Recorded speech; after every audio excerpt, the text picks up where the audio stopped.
We're starting something powerful today, The Psychology of Money by Morgan Housel.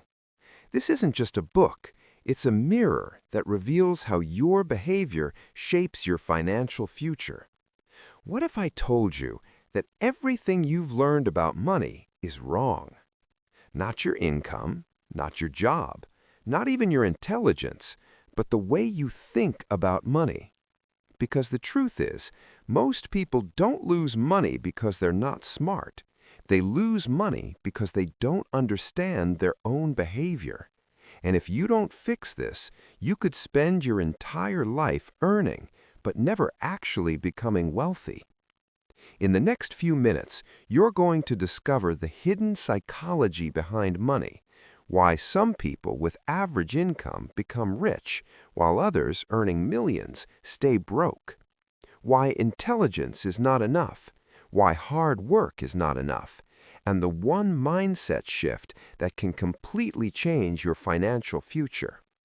Miss this, and you'll keep repeating the same money mistakes again and again without even realizing it. This is not just a book summary. This is a deep dive into how money really works, based on the powerful ideas from The Psychology of Money by Morgan Housel. And by the end of this video, you won't just understand money better, you'll understand yourself better. So if you're serious about building real wealth, not just looking rich, stay with me, because this might be the most important money lesson you'll ever hear. Chapter 1. No one's crazy. Imagine two people. One grew up during a time of economic boom. Jobs were everywhere, money was flowing, and opportunities felt endless. The other grew up during a financial crisis, watching their parents struggle, losing savings, fearing every expense. Now both of them invest in the stock market. One takes big risks confidently. The other avoids risk completely. Who is right? The answer is neither. Because when it comes to money, people don't make decisions based on logic. They make decisions based on their personal experiences. This is the core of this chapter. No one's crazy. Think about it. If someone avoids investing, maybe it's not ignorance. Maybe they've seen what happens when markets crash. If someone takes extreme risks, maybe it's because they've only seen success. Your financial decisions are not just numbers and charts. They are shaped by your childhood, your environment, your culture, and even the era you were born into. For example, someone who lived through the 2008 financial crisis will always carry a different mindset than someone who started investing after 2020. So when you see someone making a bad money decision, pause. Instead of judging, ask, what did they experience that made this decision make sense to them? This realization is powerful because it shifts your mindset from judgment to understanding. And more importantly, it helps you understand yourself. Why do you fear losing money? Why do you chase more even when you have enough? Why do you hesitate to invest? Your answers are not in textbooks. They are in your story. Money is not just about math. It's about behavior. And once you understand that, you stop trying to be perfectly rational and start trying to be self-aware. Remember what we learned in this chapter? It's this. 1. People make money decisions based on their own experiences. 2. What seems irrational to you may be logical to them. 3. Your financial behavior is shaped by your environment. 4. Different generations think differently about money. 5. Respect different perspectives in investing. Chapter 2. Luck and Risk. Let me tell you a story. There were two men. One became incredibly successful, building massive wealth and influence. The other made similar decisions, took similar risks, but ended up in failure. Was one smarter? Not necessarily. This chapter introduces a difficult truth. Luck and risk play a bigger role in success than we like to admit. We love stories of successful people. We study them, follow them, try to copy them. But here's the problem. We only see the winners. We don't see the thousands of people who did the same thing but didn't succeed. That's where luck comes in. Sometimes being in the right place at the right time matters more than skill. And the opposite is also true. Sometimes failure doesn't mean you made bad decisions. It just means risk showed up. Think about investors. Two people invest in the same strategy. One hits a booming market and becomes rich. The other enters during a crash and loses everything. Same decision, different outcome. So what does this mean for you? First, stay humble when you succeed, because not all success is earned purely by skill. Second, don't judge others too quickly, because failure doesn't always mean stupidity. And most importantly, always prepare for uncertainty, because no matter how smart you are, you cannot control luck. But you can control how prepared you are for risk.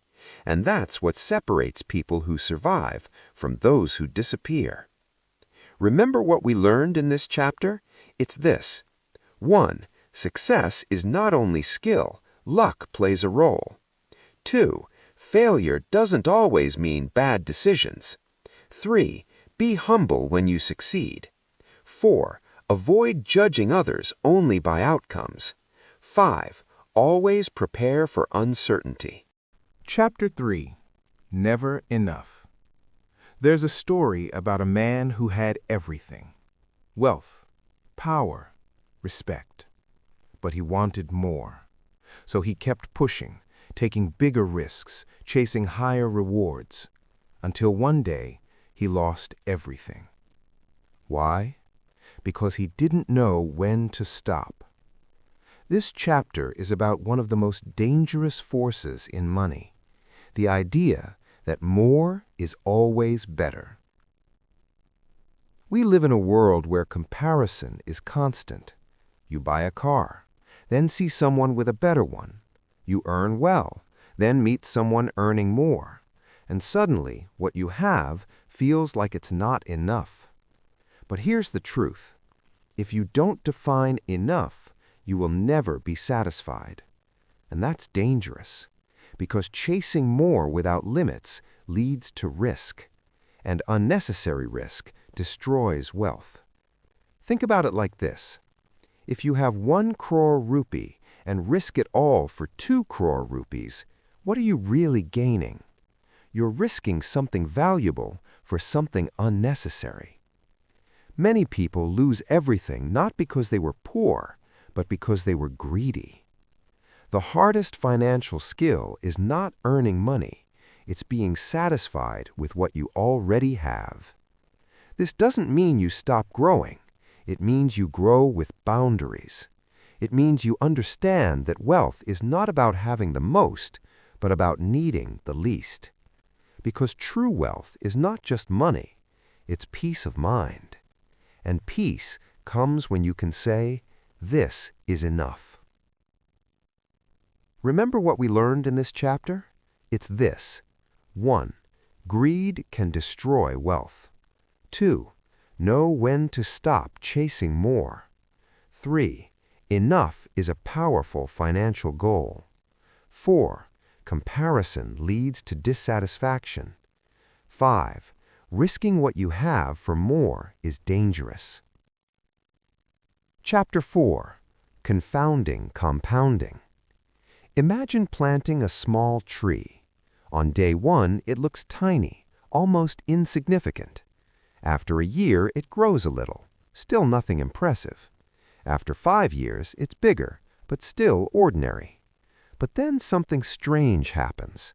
After 20, 30, 40 years, that same tree becomes massive, strong, impossible to ignore. What changed? Not the seed, not the soil.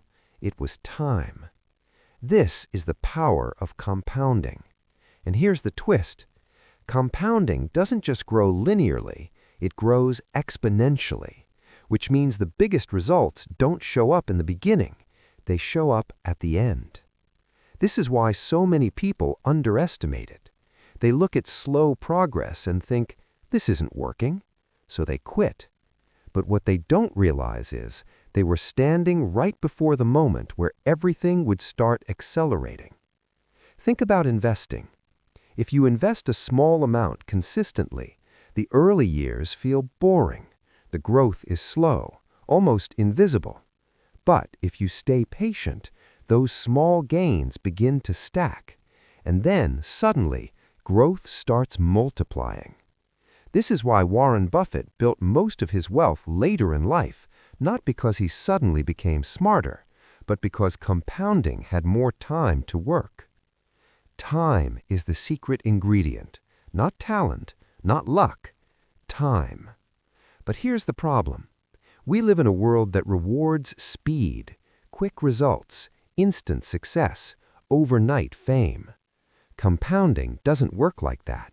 It requires patience, consistency, and trust. And most people don't have the discipline to wait. They interrupt compounding. They withdraw too early. They chase quick gains. They panic during downturns. And by doing that, they destroy the very thing that could have made them wealthy. So the real lesson is simple. You don't need to be brilliant to build wealth. You just need to stay in the game long enough for compounding to do its magic. Remember what we learned in this chapter? It's this. 1.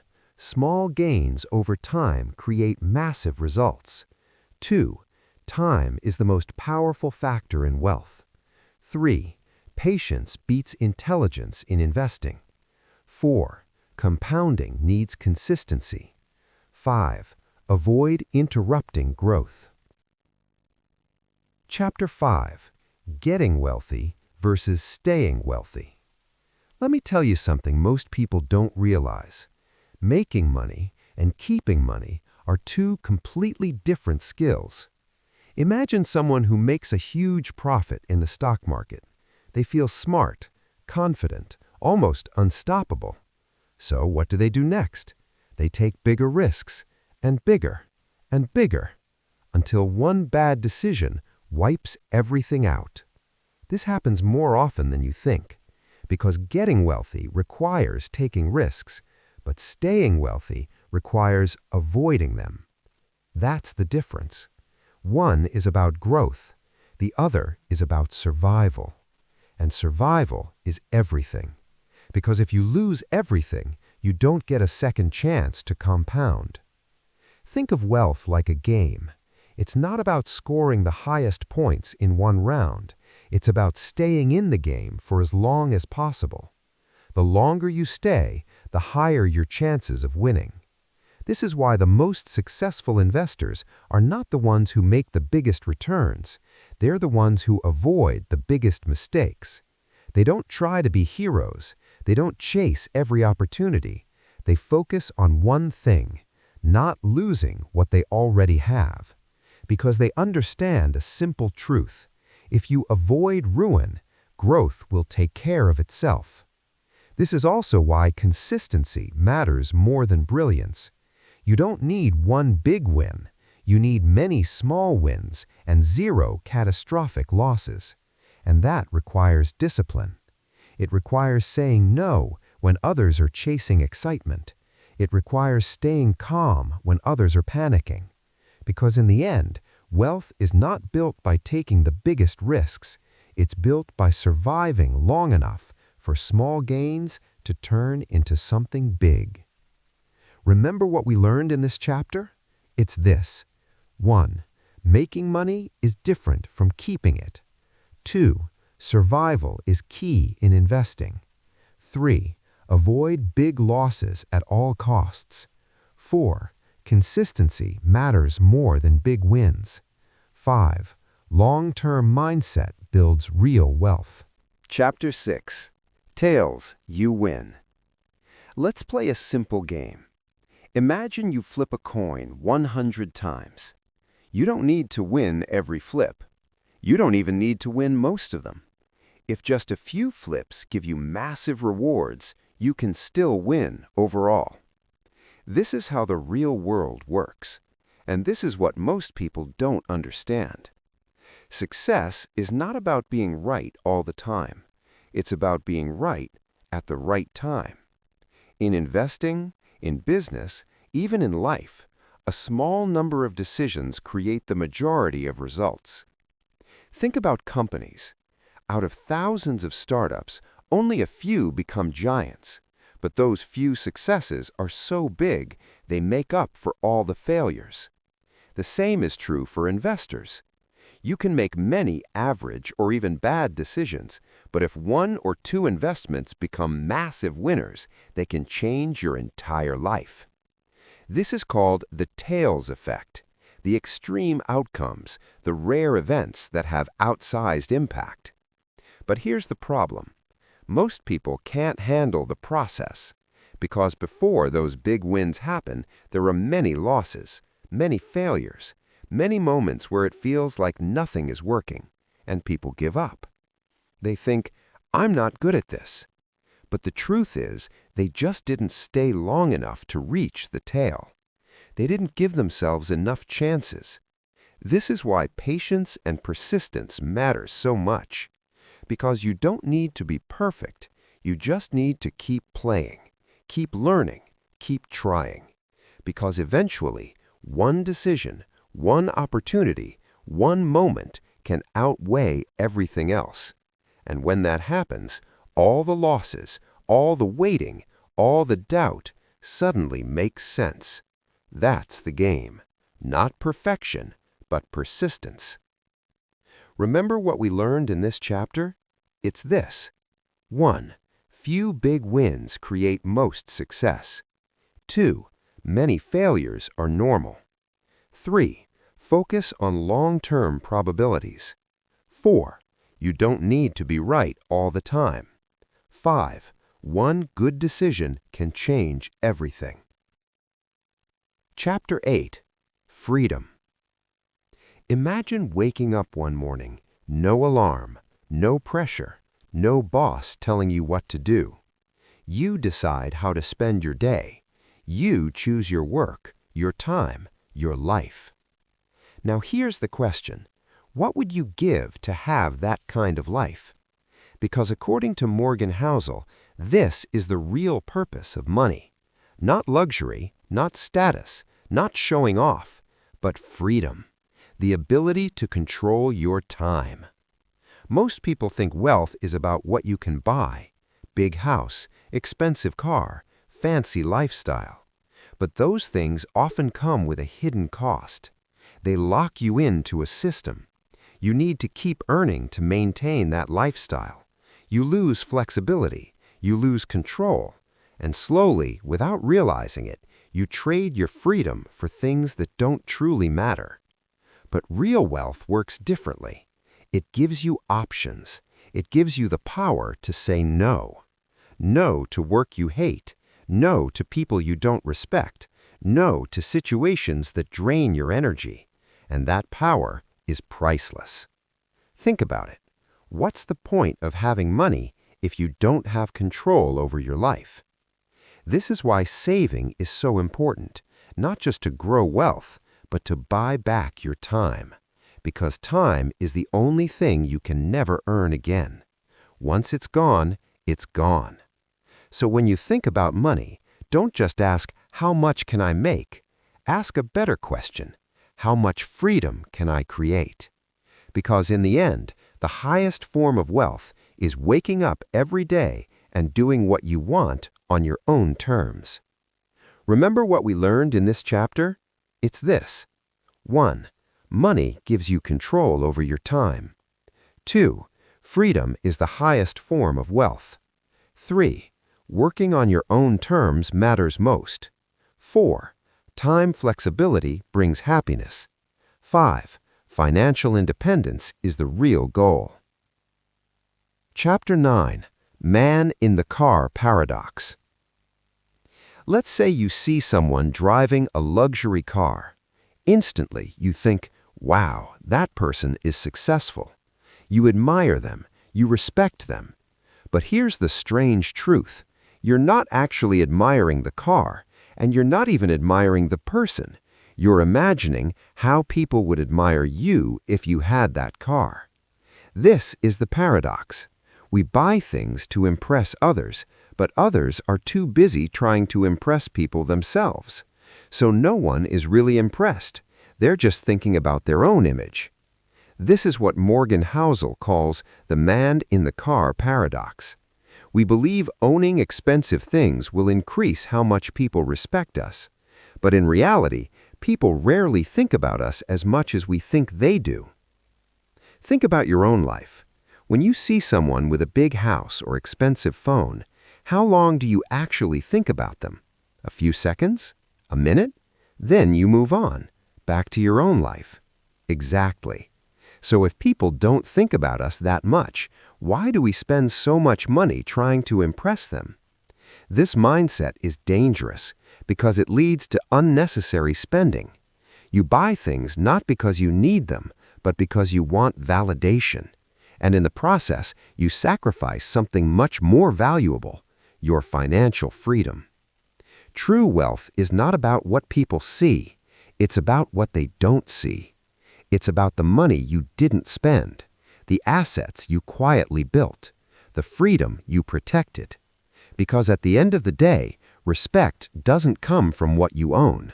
It comes from how you live.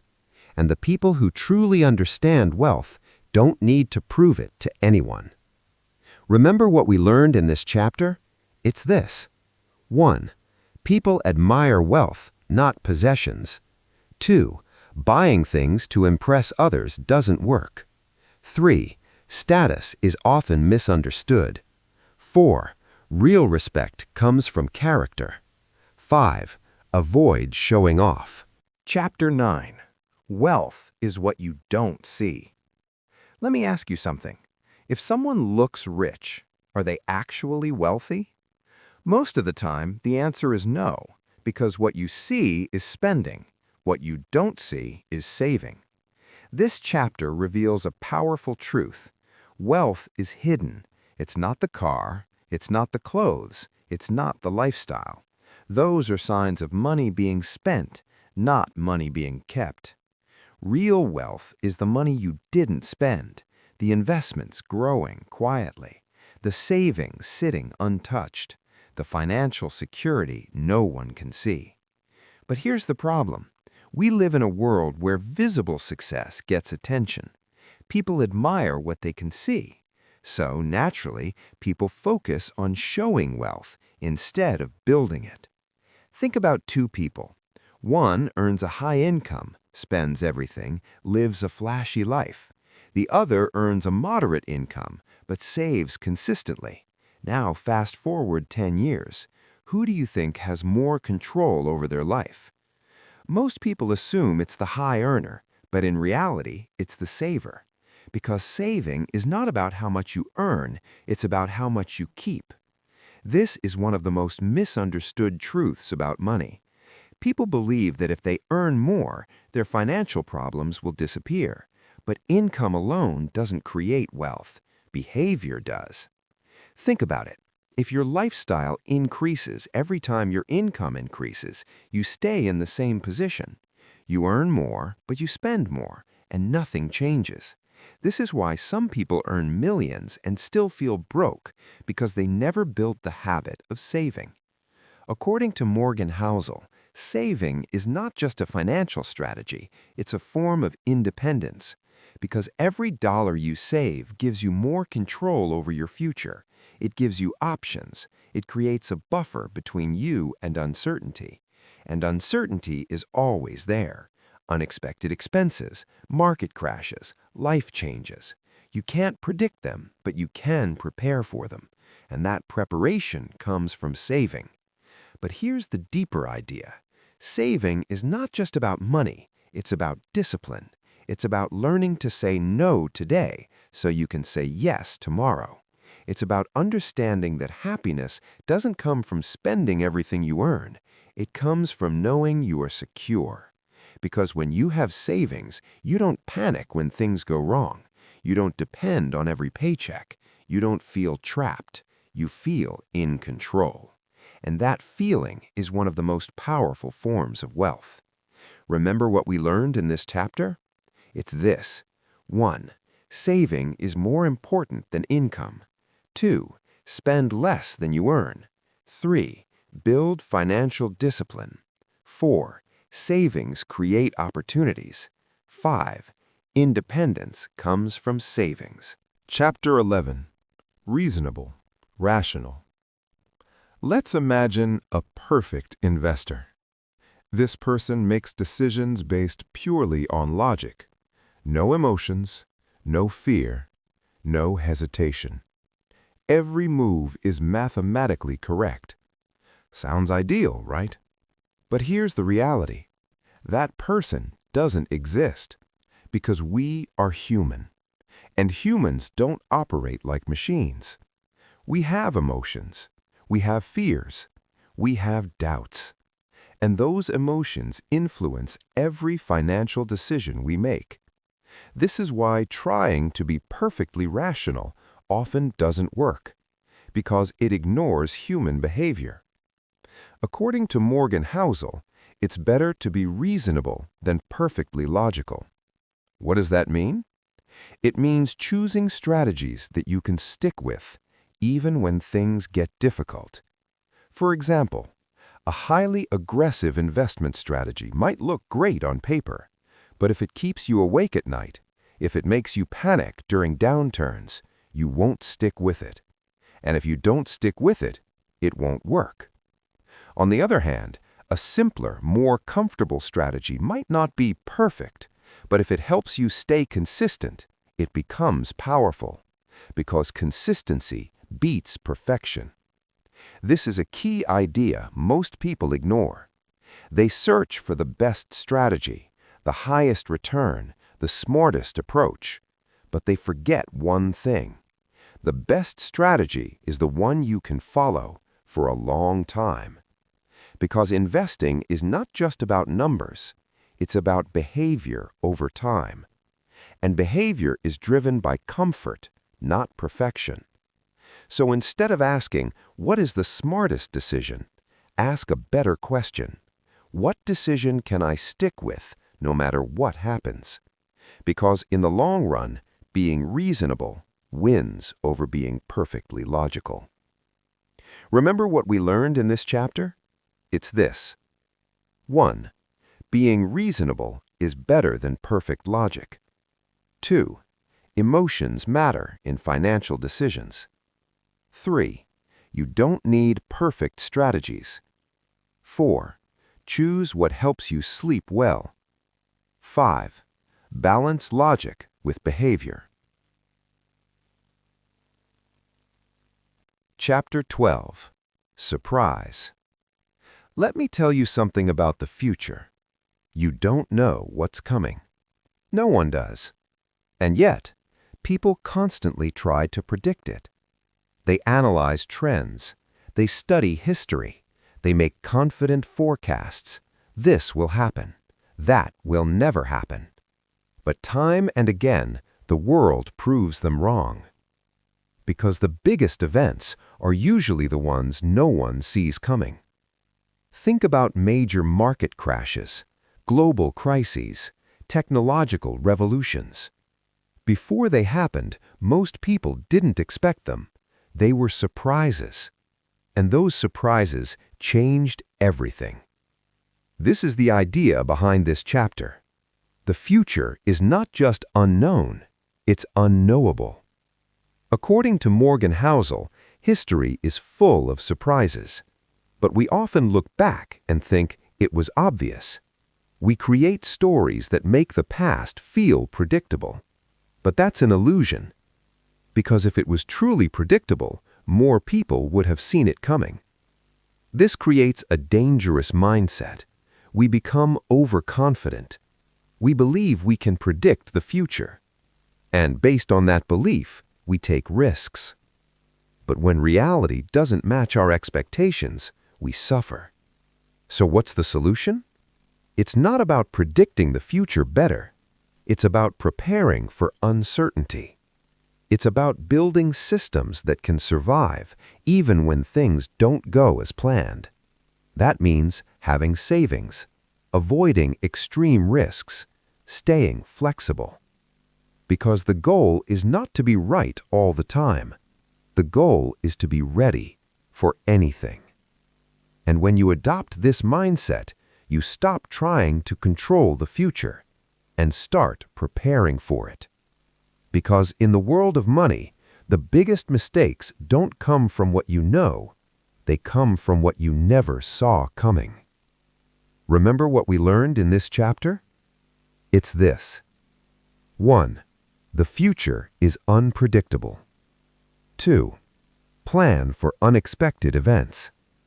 3. History doesn't repeat exactly. 4. Avoid overconfidence. 5. Stay flexible. Chapter 13. Room for Error. Imagine walking on a tightrope. Below you, nothing but emptiness.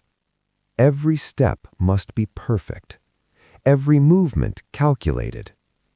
Now imagine the same rope, but this time there's a safety net below you. Suddenly, everything changes. You're still careful, but you're not paralyzed by fear. You can move forward with confidence. That safety net is what this chapter is about. In money, it's called room for error. According to Morgan Housel, the biggest mistake people make is assuming everything will go exactly as planned. They build financial strategies that only work in perfect conditions.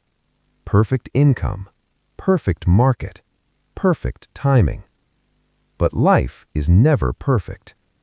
Unexpected expenses appear. Markets crash without warning. Plans fail. And when there's no room for error, even a small mistake can destroy everything. Think about someone who invests all their money without keeping any backup. If the market drops suddenly, they have no choice but to sell. Not because they want to, but because they have to. And that's where losses happen. But someone with a margin of safety, with savings, with flexibility, can wait. They don't panic. They don't make desperate decisions. They survive. And survival is the key to long-term success. Room for error is not about being pessimistic. It's about being realistic. It's about accepting that you don't know everything and preparing for that uncertainty. Because the future will surprise you. It always does. And when it does, your goal is not to be perfect. Your goal is to still be standing. Remember what we learned in this chapter? It's this. 1. Always keep a safety margin. 2. Prepare for worst-case scenarios. 3. Avoid putting everything at risk. 4. Survival matters more than returns. 5.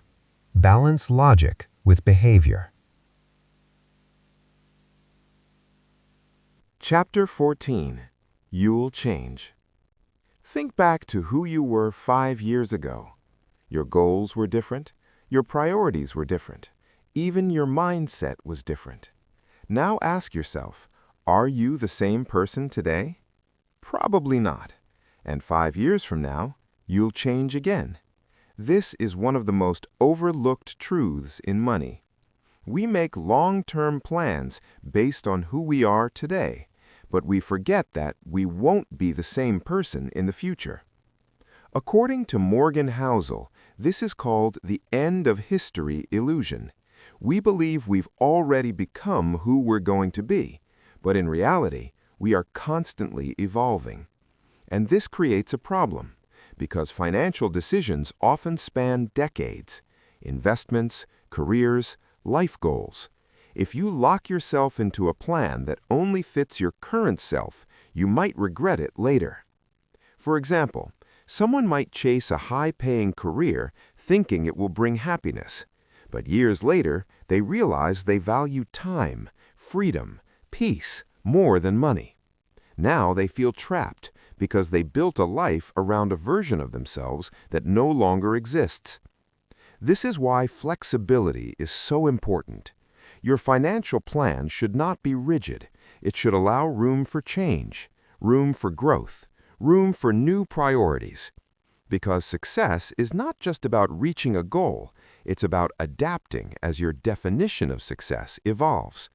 So instead of asking, "What do I want for the rest of my life?" ask a better question. What kind of life allows me to change without breaking everything I've built? Because the smartest financial plan is one that grows with you. Remember what we learned in this chapter? It's this. 1. Your goals will evolve over time. 2. Don't lock into rigid plans. 3. Be adaptable. 4. Long-term thinking requires flexibility. 5. Accept personal change. Chapter 15. Nothing's free. Everyone wants success, high returns, big opportunities, fast growth. But here's the truth most people don't want to hear. Nothing is free. Every reward has a price, and in the world of money, that price is often uncertainty and discomfort. Think about investing. You want high returns? Then you must accept volatility. Prices will go up and down, sometimes sharply, sometimes unexpectedly. That emotional discomfort is the price you pay for growth. But most people don't see it that way. They see volatility as a problem, as something to avoid. So what do? They panic. They sell at the worst moments. They walk away from opportunities because they don't want to feel uncomfortable. And in doing that, they miss out on long-term growth. According to Morgan Housel, you can't avoid the price. You can only choose which price you're willing to pay. You can avoid volatility, but then you also avoid growth. You can chase high returns, but then you must accept risk. There is no reward without a cost. The key is to understand this clearly, because when you expect the cost, it doesn't scare you. It doesn't surprise you. You see it as part of the process. For example, if you know that market drops are normal, you won't panic when they happen. You'll stay calm. You'll stay invested, and that's what allows you to benefit in the long run. But if you expect smooth, easy growth, every downturn feels like failure, and that's when people make mistakes. So the lesson is simple. Stop trying to avoid discomfort. Start understanding it. Accept it. Because in the journey of building wealth, discomfort is not a sign you're doing something wrong. It's often a sign you're on the right path. Remember what we learned in this chapter? It's this. 1. Every reward has a price. 2. Volatility is the cost of investing. 3. Accept discomfort for growth. 4. No risk, no return. 5. Learn to pay the price. Chapter 16. You and Me. Imagine two investors. One is young, thinking about the next 40 years. The other is older, focused on the next 5. They both invest in the same market, but they make completely different decisions. Why? Because they are playing different games. This is one of the most important ideas in money. Not everyone is investing for the same reason. Not everyone has the same goals, timelines, or risk tolerance.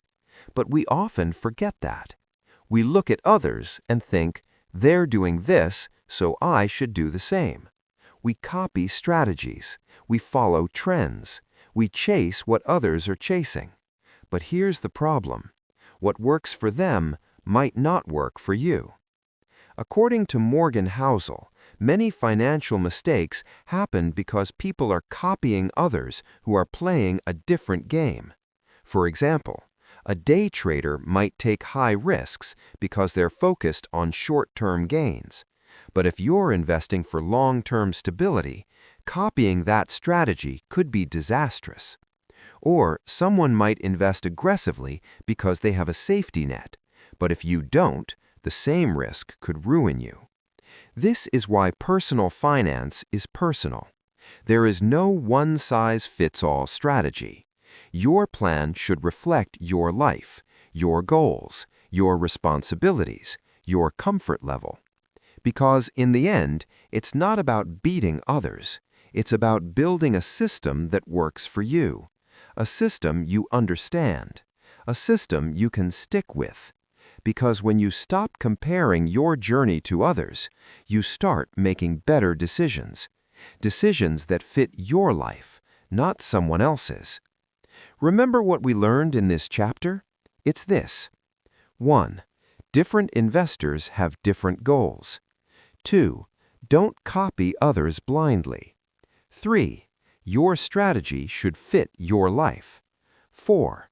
Time horizon matters. 5. Personal context is key.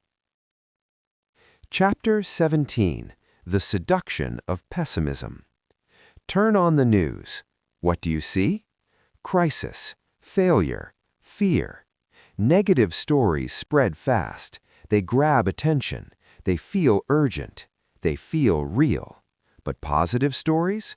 Slow growth, gradual improvement, long-term success. They're quiet, almost invisible. This is why pessimism feels more convincing than optimism, because bad news is loud and good news is silent. According to Morgan Housel, we are naturally drawn to negative information. It feels smarter to expect the worst. It feels safer to be cautious. But this creates a distorted view of reality. Because while crises do happen, progress happens too, slowly, consistently, over time. Think about the world. Technology has improved. Living standards have increased. Opportunities have expanded. But we often ignore that because it doesn't feel dramatic. Instead, we focus on short-term problems, and that affects how we think about money. We become overly cautious. We avoid opportunities. We underestimate long-term growth. But here's the key idea. Optimism doesn't mean ignoring risks. It means believing that despite setbacks, things can improve over time, and history supports that. Markets crash, but they recover. Economies struggle, but they grow. So the goal is not blind optimism, it's balanced thinking. Understanding that short-term challenges exist, but long-term progress is real. Because if you only focus on fear, you miss the opportunities that come with growth. And in the world of money, those opportunities make all the difference. Remember what we learned in this chapter? It's this. 1. Negative news spreads faster. 2. Fear attracts attention. 3. Optimism requires patience. 4. Long-term growth is often ignored. 5. Balance optimism and caution. Chapter 18. When You'll Believe Anything. Let me tell you a story. The market rises, and people say it's because of this reason. The market falls, and people say it's because of that reason. We always create explanations, stories that make events feel logical, predictable. But the truth is, many times we don't actually know why things happen. According to Morgan Housel, humans have a natural desire to make sense of the world. We don't like uncertainty, so we create narratives, simple explanations for complex events. But those explanations are often incomplete or even wrong, and when we believe them blindly, we make bad decisions. For example, if someone tells a convincing story about why a stock will rise, you might believe it, even if the future is uncertain, even if the story is just a guess, because it feels logical, it feels comforting. But the reality is, the world is complex, too complex to fully understand, and pretending we know everything is dangerous. So, what should you do? Be skeptical. Question the stories. Understand that not everything has a clear explanation. And more importantly, don't base your financial decisions on narratives alone, because stories can be persuasive, but they are not always true. And in money, believing the wrong story could cost you everything. Remember what we learned in this chapter? It's this. 1. People create stories to explain events. 2. Simplicity often hides truth. 3. Be careful of narratives. 4. Reality is complex. 5. Avoid blind belief. Chapter 19. All Together Now. After everything we've learned, all the ideas, all the lessons, what does it all come down to? It comes down to behavior, not intelligence, not complex strategies, but simple, consistent behavior over time. According to Morgan Housel, success with money is not about being the smartest person in the room. It's about doing a few things consistently.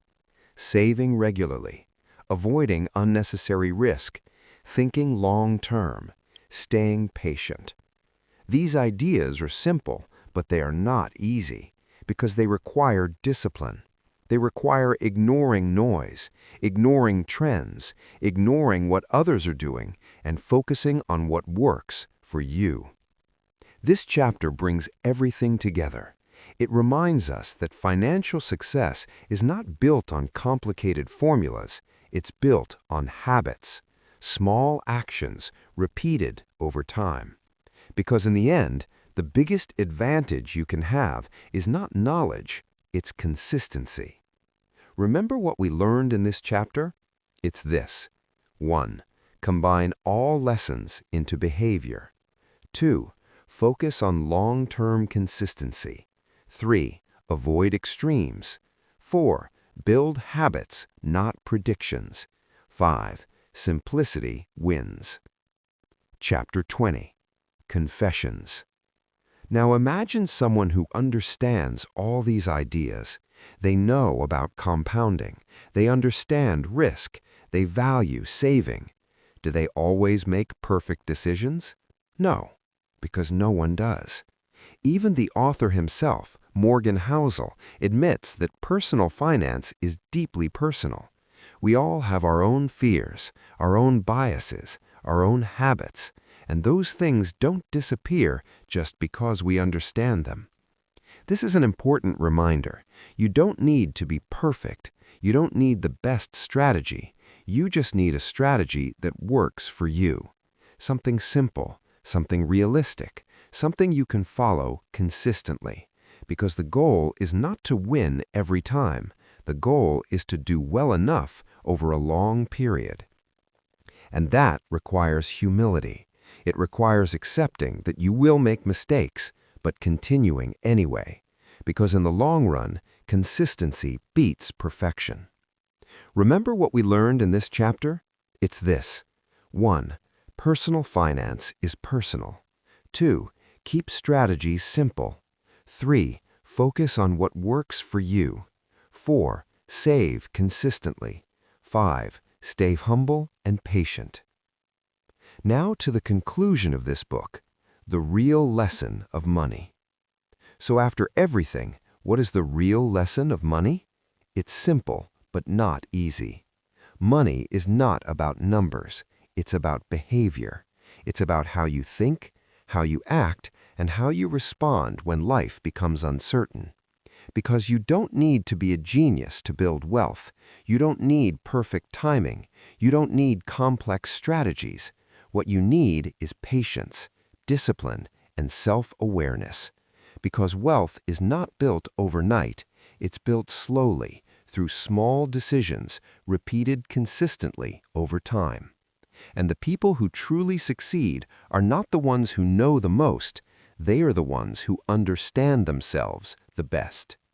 And if this message truly made you think differently, don't just leave it here, because understanding money is easy, but changing behavior is what actually changes your life. So hit like, Share your biggest takeaway in the comments and subscribe because we're just getting started on turning powerful ideas into real transformation. And before you go, ask yourself this: what is one belief or one habit you will change starting today?